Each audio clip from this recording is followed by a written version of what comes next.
안녕하십니까. 예, 문답식으로 풀어보는 교과 공부 유진환입니다. 예, 오늘은 2023년 4기의 제3과 공부가 되겠네요. 자, 오늘 제목은요, 선교를 위한 하나님의 부르심이라는 제목으로서 함께 공부를 해 보겠습니다. 자, 3과 선교를 향한 하나님의 부르심이라 하는 제목입니다. 자, 첫째로요, 하나님의 창조 정책 중 하나는요, 사람이 모여서 사는 것이 아니라 분산하여서 땅에 충만케 하는 것이 하나님의 창조 정책 중에서 하나였습니다. 그래서 창조 정책을 보면은 창세기 1장 28절에 그들에게 이르시되 생육하고 번성하여 땅에 충만하라라고 하나님이 그들에게 명령했습니다. 그런데 세상은 그렇게 돌아가지를 않았습니다. 예, 세상이 두 번째 목적에 보면 바벨탑 목적이 나옵니다. 예, 그래서 하나님이 노아로 말미암아서 세상을 심판하시고 다음에 이루어지는 세대에서 바벨탑 사건이 나오는데, 바벨탑 사건은 창세기 11장 4절에 이렇게 해놨습니다. 우리 이름을 내고 온 지면에 흩어짐을 면하자라고 바벨탑을 쌓는 목적을 얘기합니다. 그렇다면요, 하나님의 창조 정책하고는 반대되는 사항이 일어나는 것입니다. 그래서 하나님께서는 창세기 11장 9절에 여호와께서 거기서 그들을, 바벨탑을 쌓던 그들을 온 지면에다 흩어서 하나님의 처음 생각했던 땅에 충만하라는 이 사항을 이루어지게 합니다. 그 다음에요, 하나님의 선교 정책은 어떨까요? 창세전에 세웠던 세계 선교를 위한 하나님의 부르심이 있다는 것입니다. 그래서 선교를 위한 하나님의 부르심이었습니다. 이 부르심에서는 고대에는 아브라함을 부르셨습니다. 그래서 창세기 12장 1절에는 이렇게 이야기합니다. 여호와께서 아브라함에게 이르시되 너는 내 본토 친척지 아비 집을 떠나서 내가 내게 지시하는 땅으로 가라. 선교 사업을 위해서 아브라함을 불렀습니다. 두 번째는요, 예수님의 사역입니다. 요한복음 4장 3절과 4절에 보니까 예수님의 사역은 어떻게 했는가? 유대를 떠나서 다시 갈릴리로 가실새 사마리아로 통행하여야 하겠는지라. 예수님의 사역도 유대를 떠나 다른 곳에도 복음을 전해야 되겠다는 뜻이 여기에 나오는 것이라고 봅니다. 그 다음에요, 예수님의 제자들의 사역을 한번 볼까요? 예수님의 제자들은 사도행전 1장 8절에요. 예수님이 그들 제자들에게 이야기합니다. 오직 성령이 너에게 임하시면 너희가 권능을 받고 예루살렘과 온 유다와 사마리아와 땅 끝까지 이르러 내 증인이 되어라 라고 제자들에게 부탁을 합니다. 그렇다면요, 우리에게는 어떤 부탁이 있을까요? 자, 선교의 부탁은 하나님은 때로 우리를 자신만의 안주지대에서, 안주지다는 것은 편안을 거할 주자인데, 편안하게 있는 그 지대에서 불러내어서 당신의 증인이 되게 하신다라고 36페이지는 얘기하고 있습니다. 그래서 이 기억절을 보면요, 오직 성령이 너에게 임하시면 너희가 권능을 받고 예루살렘과 온 유다와 사마리아와 땅 끝까지 이르러 내 증인이 되리라고 사도행전 1장 8절을 가지고 기억절을 지었습니다. 자, 첫째 날 공부 들어가 볼까요? 나의 경계를 넘어 하나님께서 가라시는 곳으로 가야 될까요? 왜 하나님은요, 경계를 넘어가라는 분산 정책을 할까요? 이유가 있을 거 아닙니까? 자, 첫 번째로 보면요, 사람의 욕망은요, 우리 인간의 욕망은 안주하기 위해서, 편안하게 살기 위해서 서로가 뭉치는 경향이 있다라는 것입니다. 이러한 경향 때문에 생겨난 것이 바벨탑 사건이라고 우리는 봐줄 수가 있습니다. 그래서 바벨탑 사건에는 창세기 11장 4절에 온 지면에 흩어짐을 우리가 면하자 하더라 이렇게 얘기했습니다. 자, 안주의 욕망은요, 편안하게 되면 그 욕망은, 편안한 것을 바라는 욕망은요, 이기심을 넘어가지고 악으로 이어질 수가 있기 때문에 어떻게 해요? 전부 다 흩어야 된다 이겁니다. 예. 그래서 창세기 11장 4절에 성과 대를 쌓아 대 꼭대기를 하늘에 닿게 하여 우리 이름을 내자 하는 이 이기심이 넘어서 악으로 이어지는 사항이 이루어진다는 것이 여기서 말하는 거 아니겠습니까? 자, 두 번째는요. 하나님의 선교의 방법은 무엇인가요? 자, 하나님의 선교의 방법은요. 자, 하나님은요. 안주지대, 편안한 지대 밖으로 나가도록 부르신다는 것입니다. 그것이 하나님께서 가라시는 곳이라 이겁니다. 안주지대에서 밖으로 나가라고 부르신다는 겁니다. 이걸 고해증은 8권 150페이지에 보면 한 5가지로 나누어서 우리가 볼 수가 있는데요. 첫 번째는요, 확장하라, 넓히라. 그러나 당연히 한 장소에게 그렇게 하지는 말아라 이거지. 그래서 확장하고 넓혀야 되는데 한 장소에서 그렇게 하지 말고 퍼져라 이거지. 그래서 이것을 대비해서 그대의 통합된 집단을 해체하라. 그래서 한 장소에서 확장되거나 그것을 넓혔다면은, 한 장소에서 그래 했다면은 그 통합된 집단을 해체해버리라는 말씀을 주어집니다. 그래서 어떻게 해야 되는가? 나가라. 그리고 이루어진 것이 아무것도 없거니와 그의 아무것도 없는 지역에 영향력 있는 중심부들을 세워라. 그래서 나가서 확장하고 넓히는데 영향이 있는 중심부에서 세우라라고 얘기합니다. 자, 선교 방법입니다. 네 번째는요, 구원의 광선을 어두운 지구의 구석구석으로 확산을 시켜라. 하나님의 선교 방법은 구석구석에 확산시키는 것입니다. 그 다음에요, 다섯 번째는 독수리가 그의 보금자리를 흔드는 것과 유사한 일이 이루어질 필요가 있다라고 얘기합니다. 이 말은 무슨 말일까요? 안주하지 말고 편안한 선거를 해서 안주지대에서 있지 말고 그들을 흩어버리라는 겁니다. 독수리가 보금자리를 흔들어서 막 흩어지는 게 하는 그 새끼들을 내보내는 것 같이 우리도 나가야 된다라고 하는 것이요. 그래서 저자는 교훈에서 이렇게 말합니다. 사람들은요, 안주하기를 좋아하지요. 그 좋아하는데 그것이 이기적인 이유로 뭉치는 경향이 있지만은요, 하나님은 우리가 친숙하고 편안한 것을 넘어서요, 선교의 자리로 나아가기를 하나님은 원하고 계신다라고 기록을 해놨습니다. 자, 둘째 날은요, 온 세상에 축복이 되는 삶을 살아야 된다라는 뜻이 되겠죠.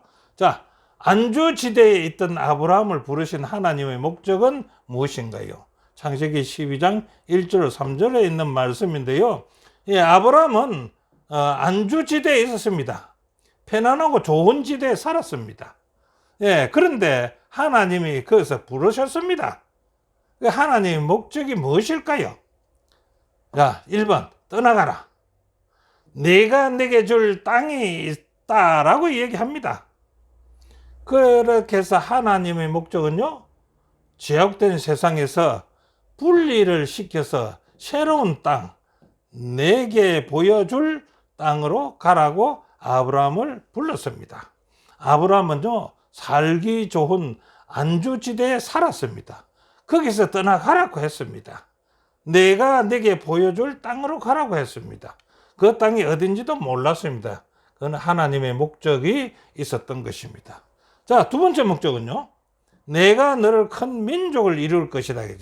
그리고 복의 근원이란 어떤 목적인가라는 것을 한번 본다면요, 내가 너를 큰 민족. 큰 민족이란요, 단순한 숫자적으로 인구가 많은 것뿐만을 얘기하는 것은 아니라는 것입니다. 그럼 뭡니까? 영적으로 위대한 민족을 가리키는 이스라엘이란 명칭과 복을 주어 그 이름을 창대케 하고 복의 근원이 되어 만민에게 복을 흐르게 할 목적이었다라고 얘기합니다. 세 번째는요, 너를 축복하는 자에게는 내가 복을 내리고, 하나님께서 복을 내리고 라는 뜻입니다. 하나님은요, 아브라함과 약속에 따라 아브라함과 이방인들의 관계에서에 따라 하나님께서는 축복을 줄 목적으로서 아브라함을 불러냈습니다. 자, 아브라함을 부른 목적이 이 세 가지를 요약할 수가 있는데요. 자, 그런데 성경은요, 온 세상을 향한 하나님의 축복의 약속은 어떤 것이 또 있을까요? 아브라함이 주신 약속 말고 성경에서 온 세상을 향한 하나님의 축복의 약속은 어떤 것이 있을까라고 한번 살펴볼까요? 창세기 3장 15절요. 온 세상을 향한 구속의 갱년의 실체를 약속하셨다는 것입니다.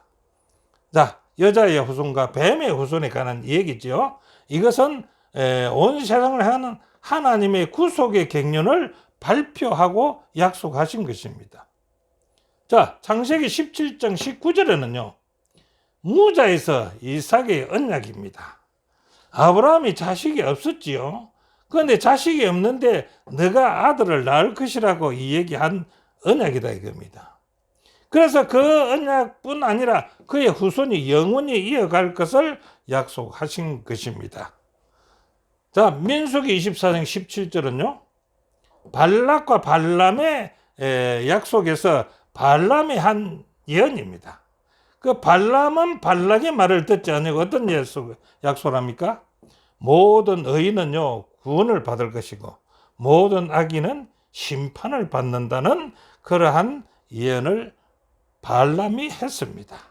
다니엘서 9장 24절에는요, 지극히 거룩한 자가 기름 부음을 받으리라는 예언을 했습니다. 다니엘은요. 자, 이게 누굽니까?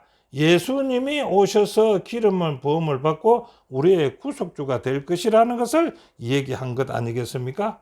자, 마태복음 1장 21절에는요, 아들을 낳으니 그 이름을 예수라 하라. 이는 그가 자기 백성을 저희 죄에서 구원할 자이심이라고 약속을 했던 대로 이루어지는 것을 우리는 볼 수가 있을 것입니다. 자, 셋째 날은요, 아브라함을 부르심입니다. 아브라함을 부르세요.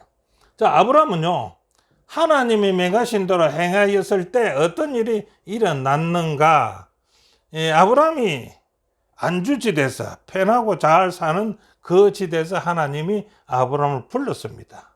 그래서 하나님의 명하신 대로 행했을 때에 아브라함은 어떤 일이 일어났을까요?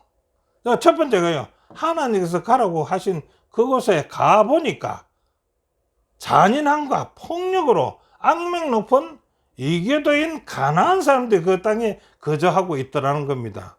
이거 잘못 온 건 아닐까요? 이교도의 땅으로 아브라함을 보냈던 것입니다. 자, 거기에 보내서 또 어떤 일이 있습니까? 그가 처음 직면한 일 중 하나는 뭐라고요? 기근이었다는 것입니다. 이방 종교, 이교도가 거주하는 그러고 폭력이 있고 악명이 높은 그들의 가나안에 와 보니까 거기서 살기가 좀 좋아야 되는데 맞이한 거는 뭡니까? 기근이었습니다. 자, 그래서 이제 기근이 너무 심해서 그는 하나님께서 정착하라고 말씀하신 곳을 떠나서 어디로 갑니까? 다른 곳 어디입니까? 애굽으로 가야만이 했습니다. 그래야 먹고 살 수가 있었으니까 그렇게 했겠지요. 자, 그런데 세 번째는요, 애굽에서 그의 아내 사라를 누이라고 속이는 사항이 벌어졌습니다. 그러지 않으면 자기가 죽을 것 같으니까 이런 상황이 벌어졌어요. 그는 하나님의 보호하심에 대한 불신을 드러냈다고 얘기를 합니다.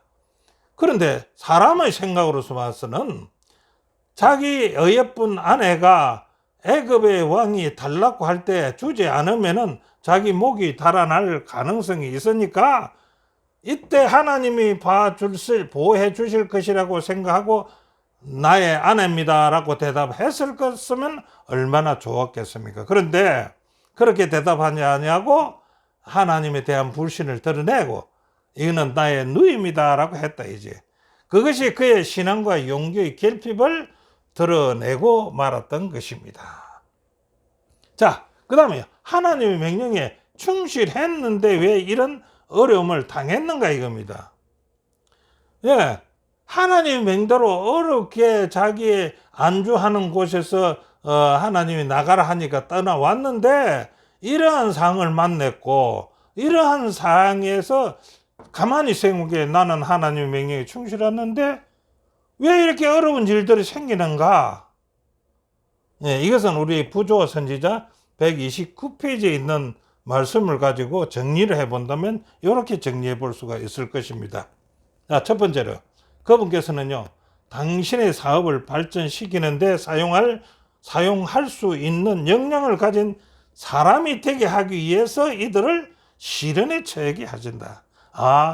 아브라함이 이런 시련을 당하게 된 것은 하나님 당신의 사업을 발전시키는데 필요한 시련에 처할 수 있는 그런 것을 만들기 위해서 이렇게 시련을 처하게 했다. 이렇게 하는 것으로 들리네요. 자, 두 번째는요. 그래야 당신의 섭리 가운데서 그들의 품성을 시험하고 자신들이 알지 못하던 결정과 약점을 드러내게 하기 위해서 이러한 시련을 줬다. 하나님께 충성했지만 그러한 시련을 당하게 됐다. 이렇게 얘기하네요. 자, 세 번째는요. 그분께서는요. 이 결점들을 시정하여 당신을 위한 봉사에 그들 자신을 적합한 자가 되게 하신다. 그래서 그 결점들을 다 시정해서 하나님의 봉사에 그 자신들이 적합한 자가 되게 하기 위해서 이렇게 시련을 줬다라고 세 번째는 얘기합니다. 자, 네 번째는요. 하나님은 그들에게 그들 자신의 연약함을 보이시고 당신을 의지하도록 가르치신다. 왜냐하면 그분만이 그들의 도움과 보호자가 되시기 때문이다. 이렇게 시련을 준 이유는 네 번째는 인간은 연약하다. 너희들은 연약하다. 그것을 보여주고 너희들 뒤에는 하나님이 계시고 하나님이 도와주실 것을 보호자가 된다는 것을 보여주기 위해서 그들의 연약한 점을 드러내고 했다라고 얘기하고 있습니다. 자, 아브라함의 실수가 하나님의 선교에 미치는 영향은 무엇일까요? 아브라함의 실수가 그 실수로 만약 하나님의 선교에 어떤 미치는 영향이 있을까? 하나님은 인내의 하나님이시라는 겁니다. 아브라함이 실수 때문에 그를 버리지 않으셨다는 겁니다. 아브라함 실수 때문에 하나님이 너는 안 되겠다라고 버리지 않으셨다는 겁니다. 그래서 이것을 보면은 우리의 잘못이 있을 것입니다. 그것도 불구하고 아브라함처럼요, 믿음과 순종으로 주님께 매달린다면은 우리의 실수 같은 거나 죄 같은 거나 잘못을 용서받을 수 있을 뿐만 아니라 주님께서 여전히 우리를 하나님 자신의 선교에 사용하신다는 사실이 얼마나 큰 위안이 되는가. 우리 교과 43페이지에 이렇게 말씀했습니다. 그래서 우리는 실수가 있고 잘못이 있더라도 하나님께서는 우리를 자기의 필요한 선교에 사용하기 위해서 우리를 용서해 주시고 우리를 쓰신다는 겁니다. 자, 저자는 교훈에서 이렇게 말합니다. 아브라함은요, 어려움과 잘못, 실수를 경험했습니다. 그럼에도 여전히 아브라함을 믿고 사용하셨던 하나님은요, 오늘날 우리가 부족한 나도 하나님의 선교에 함께 하기를 지금도 원하고 계신다라고 말씀하십니다. 자, 넷째 날은요, 초대교회와 안주지대. 편안한 거할 주입니다. 편안하게 거하는 그 지대예요. 어느 때입니까? 초대교회입니다. 초대교회 때. 자, 사도와 신자들이 안주지대에서, 초대교회의 신자들의 안주지대에서 흩어진 계기는 무엇 때문인가요? 예, 안주지대에 있던 사도들과 신자들이 어느 사건으로 말미암아 흩어졌지요. 그 계기는 무엇 때문인가라고 묻네요. 자, 그거는 사도행전 8장 1절에 사울의 박해로, 사울의 기독교인 그리스도의 박해로 스테반이 순교를 합니다. 그 스테반이 순교한 그때에 예루살렘에 있는 교회에 이어 따라서 큰 핍박이 들어닥치게 되고, 이 핍박이 들어닥칠 때 사도들과 신자들은 다 유대와 사마리아의 모든 땅으로 흩어지더라 했습니다. 그런데 흩어져 가지고 그들은 그 흩어진 사람들이 두루 다니며 복음의 말씀을 전하더라 이겁니다. 그런데 여기는 예수님은 사도행전 1장 8절에요. 너희는 예루살렘과 온 유다와 사마리아에서 내 정인이 될 것이라고 예언하셨는데, 이 말씀은 사도행전 8장 4절에 그 흩어진 사람들이 두루 다니며 복음의 말씀을 전한 것으로 성취되었다라고는 했습니다. 44페이지. 그런데 이게 성취되었습니까? 성취가 안 됐습니다. 왜냐하면 여기 나옵니다. 안주지대를 벗어난 그들의 선교 대상은 누구냐 이겁니다. 여기서 말한 것이 온 유다와 사마리아에 하는 것이 아니라 예수님의 제자들과 초대교회는요, 예루살렘 밖으로 나가기는 했습니다. 나가기 시작한 후에도 여전히 신자들은요, 여전히 각처의 흩어진 각처의 유대인 거주자나 그 인근 지역에서 말씀을 전하고 있었다. 그들은 유대인 외의 이방인에게 전도하려는 의도가 없었습니다. 그들은 여전히 교회의 사명이 무엇인지에 대해서 매우 좁은 견해를 가지고 있었던 거죠. 예, 그것이 44페이지에 있는데, 그래서 스데반의 순교로 말미암아서 핍박이 닥쳐서 그들의 예루살렘을 떠났습니다. 떠나서 유대로 흩어졌는데, 그들의 선교한 선교 대상들은 여전히 그들을 상대해서 이방인들을 안 했다는 겁니다. 자, 그래서 3번에 보면 이방 전도의 부정적인 베드로에게, 그러니까 베드로는요, 이방 전도를 부정적으로 생각했습니다. 그 베드로에게 주신 예수님의 기별은 무엇인가 입니다. 자, 바울은 이방인을 위해서 전도를 했지요. 자, 여기 한번 보겠습니다. 예수님의 제자이자 초대 교회의 주요 인물이었던 베드로는 바울이 이방인에게 복음을 전하기 시작한 이후에도 여전히 그들에게 복음을 전하는 것을 탐탁지 않게 여겼거든요. 베드로가. 그러고 있을 때에 어떤 사건이 베드로에게 일어났는가? 비몽사몽간에 하늘이 열리면서 한 그릇이 내려오는 현상을 본다.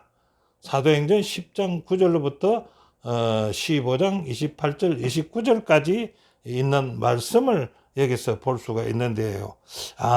아닙니다. 사도행전 10장 9절부터 15절 28절 29절에 있는 말씀을 보면은 이 비몽사몽간에 하늘이 열리고 보았던 그 현상이 나옵니다. 그 현상이 뭡니까? 예, 보자기 하늘에서 한 그릇이 내려오는데, 보자기 내려오는데 그 안에 많은 물건들이 들어있었습니다. 그래서 베드로 보고 그걸 잡아먹으라 하니까 베드로가 보니까 어떤 물건입니까? 먹을 수 있는 물건이 아니고 부정한 음식이었습니다. 그래서 하나님 보고 부정하다라고 얘기했습니다. 그래도 잡아먹으라고 했습니다. 그 말은 무슨 말입니까? 이방인들을 배척하는, 탐탁지 않게 여기는 베드로에게 교훈을 주는 것이었습니다. 자, 초기의 베드로는요, 이방인들과 함께 있는 모습조차도 보이는 것을 꺼려했습니다.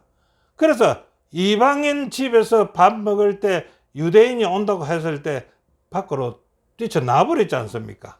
그 같이 있는 모습을 보이지 않게 얘기했어요. 그게 갈라디아 2장 11절 12절이에요. 그러나 하나님께서는 베드로를 자신의 안주지대에서 나오게 하셨고요. 그의 마음을 바꾸게 했습니다. 그는 복음 전파의 사명이 실제로 무엇을 수반하는지, 예수님의 죽음이 온 세상을 위해 무엇을 이루시는 것인지 그때 배우기를 시작했다라고 45페이지는 기록하고 있습니다. 자, 이 페이지에서 교훈은요, 초대 교회와 제자들은요, 유대인 외에 다른 이에게 복음을 전하려고 하지 않았으나 하나님의 섭리를 통해서 그들은 밖으로 나아가게 하시고 선교의 안목을 넓혀 주셔서 온 세계에 복음이 전해야 된다는 것을 깨닫게 됐던 것입니다. 자, 다섯째 날은요, 내가 있는 곳에서 시작하라. 내가 있는 곳에서. 예수님의 증인이 되거나 나눔을 실천하기 위한 어떤 원칙을 제시하였는가 우리가 공부를 통해서 한번 보겠습니다. 사도행전 1장 8절요.